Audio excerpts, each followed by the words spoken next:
Stay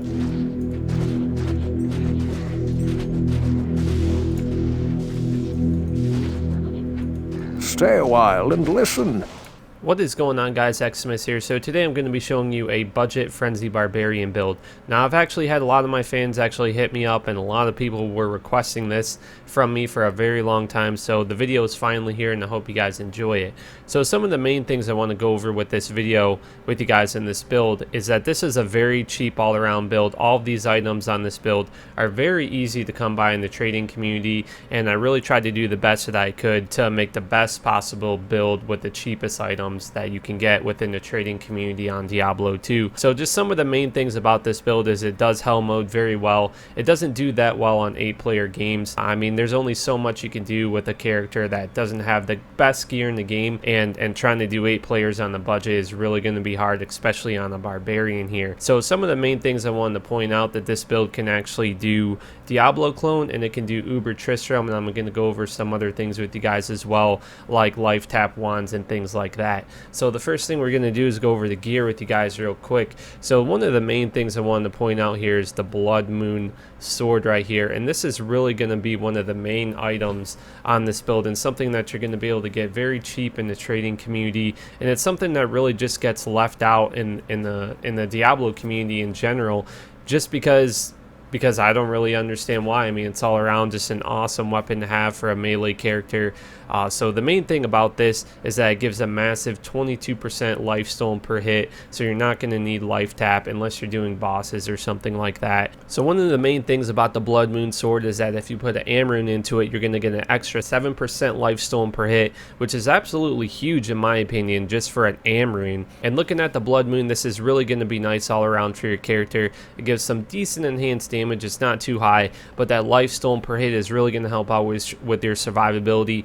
And that 50% chance of open wounds is really going to help out your damage there against bosses, and we'll get into that once I do Diablo clone and things like that. Blood Moon is definitely the main part of this build right here. I can't stress that enough. Like I said, you're really going to be able to get this item really cheap in the trading community. So next up is the Crescent Moon Phase Blade, and this is probably the most expensive item on this list because it requires an Umrune. Umrune is really easy to come by. You could get that on a Hell Forge, even a Nightmare Forge. It's possible to get an Umrune. So you just need a 3-socket phase blade, and this is just all around one of the most powerful melee weapons in the game right here for a very cheap price. I mean, it has a chance to cast a static field, which is going to be doing a mass amount of damage in an area effect, which is something you don't get very often on any melee character except something like a Whirlwind Barbarian.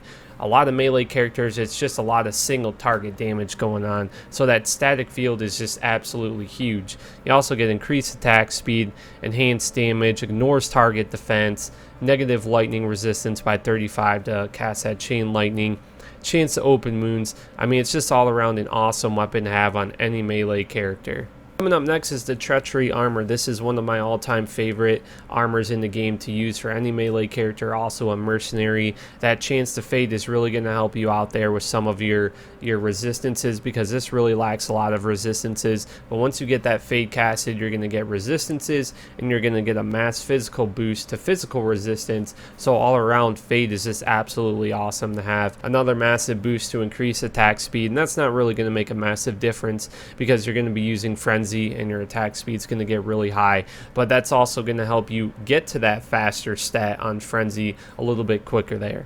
So coming up next is the G-Face. This is all around, it's got to be the most powerful melee weapon or melee helmet in the game all around. I mean, it's required level 34. It's very easy to find, and I really think some of the Blizzard North devs or whoever created this item kind of overpowered this helmet a little bit. I mean, 30% faster hit recovery. It's got Crushing Blow on the helmet, which is extremely hard to find. I think this is the only helmet in the game that I can think of that has Crushing Blow on it, Deadly Strike, 15 to strength, perfect emerald in there for some dexterity, just to save some points on the phase blade there, because you're gonna have to dump some points in the dexterity just to be able to use it. Coming up next is the Goblin Toe Boots. Another very cheap item to get in the community. Has 25% chance of Crushing Blow, which gives you more Crushing Blow than Gore Riders. I would suggest that you use Gore Riders, but since this video is about doing everything on a budget, you're going to be able to get Goblin Toes a lot cheaper than Gore Riders in the trading community. And then I'm using the Death set right here. here on the belt and the gloves. This gives 30% increased attack speed, even more life leech going on there, which is going to help your survivability a little bit more. And the main reason why I did this is just because it's another budget item to have. It's all around just really awesome. All around, I mean, all the stats are just awesome. Increased attack speed, cannot be frozen, life stolen per hit, 15 resistances. So that's just a really nice combination right there. Also got a Mortal King gloves and a Mortal King belt going on right here. I got some other items in my inventory just to give you guys a more larger example and more items that you could use on this build. Mortal King Forged, I mean, the belt and the gloves are really nice. A ton of dexterity and strength that's really going to help you out there with your life and survivability. 25 increased attack speed, and then the belt gives a lot of resistances. It's just all around an awesome combination as well. But if you come across either one of these sets right here, it's not going to make or break the build, except that you're going to need to get a Raven Frost if you want to have Cannot Be Frozen. So, and I got one right there. So if you don't have Cannot Be Frozen, you're definitely either going to have to get a Death Belt or you're going to have to get a Raven Frost. So if you're using the Mortal King belt and gloves, I would just suggest you put those two on and then put the Raven Frost on. So then going back to the build here, so then I'm using the Angelic set here. 2 Angelic Rings and an Angelic Amulet. So and then on Twitch I have 3 the Warcry Spears. You can actually buy these from Mala. There's actually 2 different ways that you can keep shopping for this. So what you want to do is just go and see if she has any of them. Just every now and then when you join the game, just check her out, see if she has any. You can also go and see if she has any life tap wands, and that's something that's really going to help you out versus Uber Tristram and Uber Diablo. If you don't have any Drax gloves, you really want to make sure you have life tap if you're doing those bosses and those events. So what you want to do is just keep shopping with Mala. All you got to do is just leave the game and then it'll refresh the merchant and it'll refresh the items that she's selling. Or you could just go to your waypoint, go somewhere new, and then she'll refresh the items that she's selling. So and then if you guys don't come across an Umrune and you come across a lightsaber instead, you can also use that as well, and that's going to be doing about just as much damage as a Crescent Moon. But in my opinion, I think Crescent Moon's a little bit more powerful because of the static field. Alright, so and then for my Mercenary, I'm using an Act 5 Mercenary, and you want to make sure that you use a normal Mercenary from Act 5 because he's going to have more stats than the Act 5 Mercenary from Hell or Nightmare mode. So this is another really cheap build right here for the Mercenary. The biggest thing right here is I'm using a Lawbringer Phase Blade. You really want to make sure that you have it in the Phase Blade because he's going to have more attack rating that way. And then he's going to be able to get off Decrepify more often, and then that's going to be doing more damage for you because it gives negative physical resistance to monsters and it slows them down. So Lawbringer is just all around a really good item to have just for that reason. You're going to be doing more damage, more survivability and crowd control there versus other monsters. Level 18 Sanctuary Aura, that's going to be knocking back the undead. Slain monsters rest in peace. It's just all around an awesome weapon to have on your Mercenary for good survivability, and it's a really cheap item. So and then same thing with my Mercenary, I'm using the Treachery Armor and the G-Face. One thing I want to point out here is you really want to make sure you have enough dexterity to use a Phase Blade on your Mercenary because you might not be high level enough to use it, so you'll either have to get a G-Face like right here and put a Perfect Emerald in it for some dexterity, or you could go ahead and get a Crown of Thieves, which I have in my stash, and I'll show you guys real quick just so you know what item I'm talking about. Make sure you want to use a Crown of Thieves. That gives 25 to dexterity, so you could go ahead and use that if you don't have enough dexterity to use the Phase Blade yet.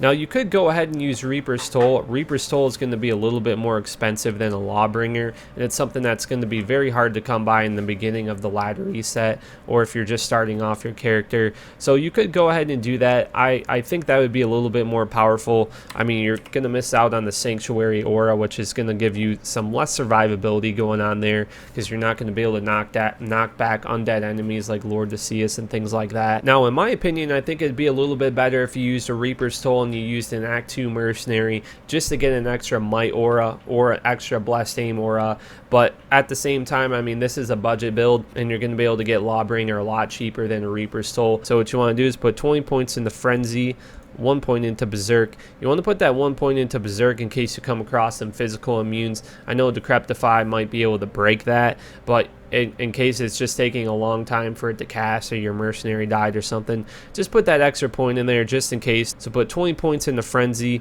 1 point into Natural Resistance and Iron Skin, 1 point into Increased Stamina, Increased Speed, 20 points in the Sword Mastery, 20 points in the Battle Orders, and then after all that you want to put 20 points in the Double Swing, 1 point into leap, and then put the rest of your points into taunt because that's a synergy for frenzy. Alright, so we're going to start off by doing this on players 1. I'm going to go to the Frigid Highlands, and then we'll go to a few other places because I know I go to Frigid Highlands all the time, and I know a lot of you guys want to see me kill something else in my builds. So we'll just go ahead and do that first, and then we'll go ahead and do Worldstone Keep or something like that. Alright, so using my battle orders here, I got about 3,300 health, and I'm doing about 1,200 damage on one sword and about 1,600 damage on another sword. So I really want you guys to take this into consideration and not look at the damage right here. The damage is really low right here, and compared to a spellcaster or something like that, the on-screen damage is not as much as it looks like on a spellcaster. So don't be discouraged or anything by this low damage.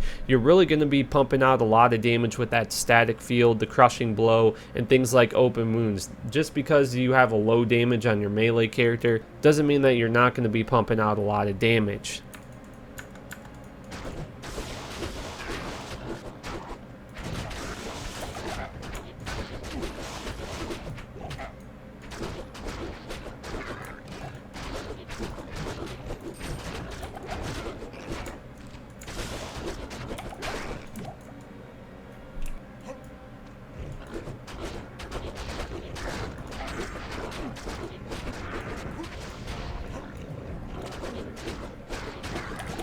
It's also nice to use leap if you just want to get through monsters real quick and you just want to get to the boss or wherever you want to go.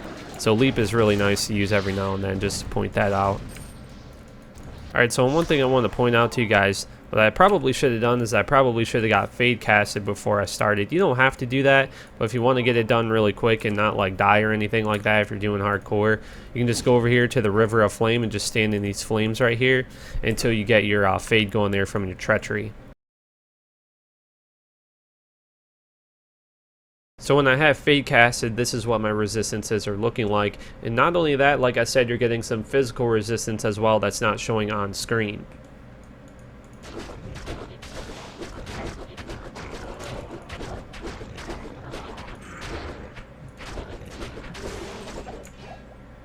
Nice. Very easy, dude.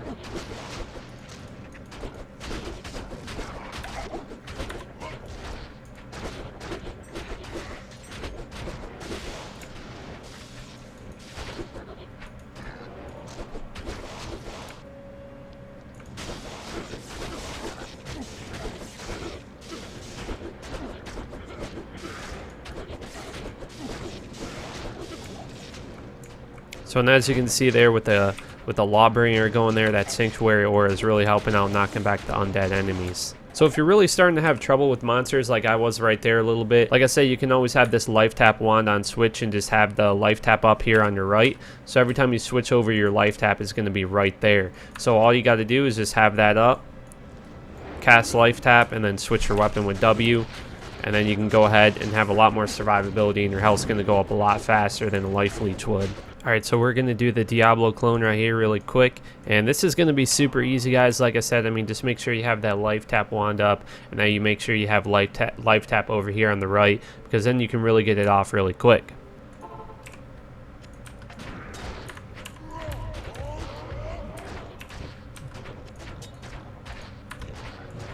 Alright, so like I said, guys, make sure you have life tap on the right, make sure you have the life tap knife or wand or whatever it is on.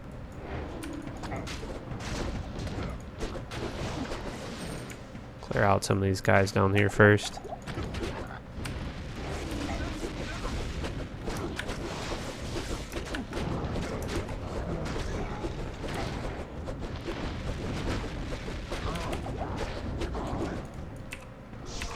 So one thing you really want to watch out for right here is actually you don't want to have Decrepify casted on them. I actually made that mistake right there. So make sure that you don't have Decrepify up on them. That'll actually help out a little bit. I mean, if you're going to survive and you have enough life leech and things like that. But just make sure you put something else on them instead of your Lawbringer, because that Decrepify is going to cancel out your life tap. So it's a little mistake I made right there.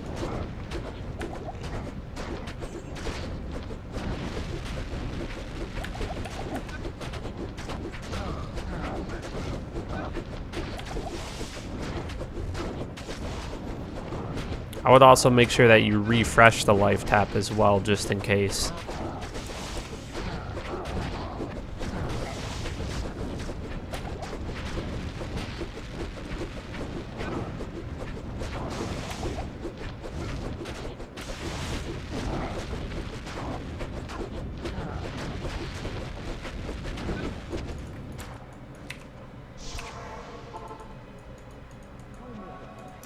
always happens when I'm doing a video or doing something. Like, I always just don't do as well, or I don't have as good luck as when I do it when I'm not recording. When I recorded this, like, I did it so easily.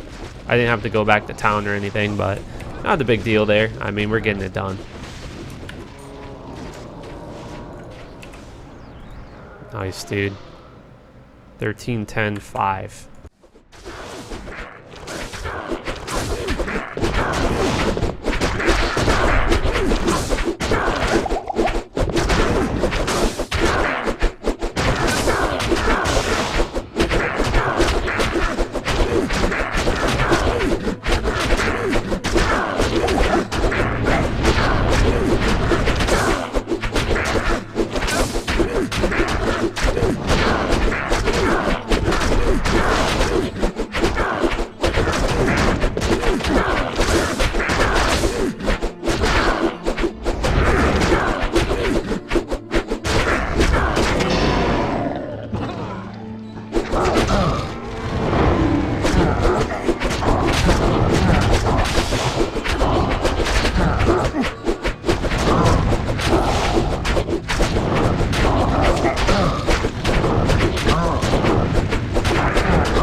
Alright, so that's about it for this video, guys. Make sure you subscribe if you want to keep up with Diablo 2 content. Make sure you guys leave a comment in the comment section below and let me know what you guys think about this build and if you guys have any suggestions or anything like that. So make sure you guys drop a like as well. I love you guys so much, and I will see you on my next Diablo 2 video.